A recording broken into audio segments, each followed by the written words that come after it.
સક્કરબાગમાં tiger ઉપર અમુક લોકોએ ત્યાં જોવા આવ્યા હતા સક્કરબાગમાં, અને પછી એની ચૂંદડીને એના હાથમાં બીજા કપડાં હતા, એ ટાઈગરને મોકલ્યા મોઢામાં આપવા માટે, અંદર નાખ્યું.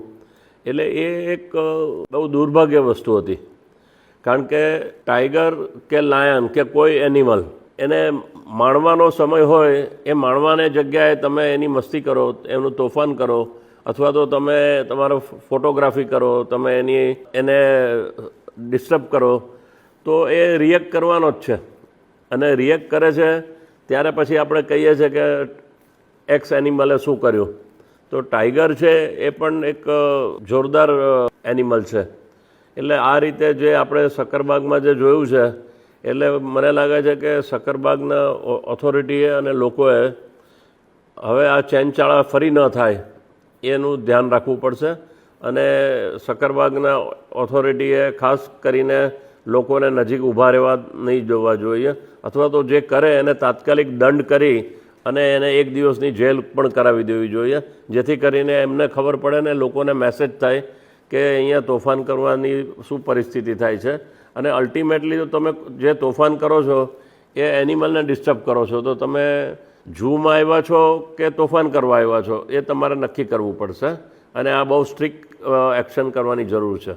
જો જેટલા પણ બનાવો હમણાં લાયનમાં પણ બન્યા, કે મેટિંગનો ટાઈમ હોય કે ફીડિંગનો ટાઈમ હોય બચ્ચાઓનો, અથવા તો એ લોકો એકબીજા ફરતા હોય, એ વખતે આપણે એને જોવા માટે જઈએ છીએ, નહીં કે એને હેરાન કરવા માટે. અને દરેક જગ્યાએ ફોરેસ્ટ ડિપાર્ટમેન્ટ અવેલેબલ ના હોય, તો તમે બાઇકમાં ઊભા થઈને ફોટોગ્રાફી કરો, ગાડી ઊભી રાખીને ઉપર એની પાછળ ચાલવા માંડો, તો એ તો એનિમલ છે. તમારે ધ્યાન રાખવાનું છે કે એનિમલ છે કે નહીં. હવે દાખલા જે ભગત કરીને જો એનિમલ હતો, એને આ લોકો કેટલો હેરાન કર્યો પહેલાં, અને અલ્ટિમેટલી શું થયું કે એ માણસ 21 વર્ષનો માણસ એ ગુજરી ગયો. અને એ શું કામ ગુજરી ગયો? કારણ કે આ એની પાછળ ફોલો કરતો હતો. 500 મીટરથી લઈને 1 કિલોમીટર એની પાછળ ગયા કે એને મેટિંગ પ્લેસનું પિક્ચર જોવું હતું કે કરવું હતું, અને એનો વિડીયો કરવો હતો.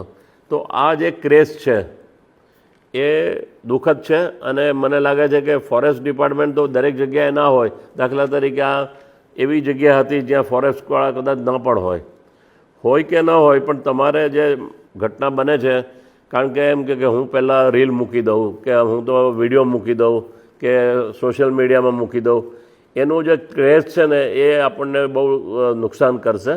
અને માણસોની જાન જાય છે ત્યારે આપણે એવું કહીએ છીએ કે સિંહ હવે બહુ વધારે પડતો એગ્રેસિવ થઈ ગયા છે, અને ઉલટાનું સિંહનું નામ આપણે ખરાબ કરીએ છીએ અને એને ડિસ્ટર્બ કરીએ છીએ, અને એનું નામ ખરાબ કરીને આપણે પછી એક એવો ઓપિનિયન બનવા માંડ્યો છે કે સિંહ હવે બહુ એગ્રેસિવ થઈ ગયા છે. એગ્રેસિવ નથી થયા, એ તો એની રૂટીનમાં જ છે.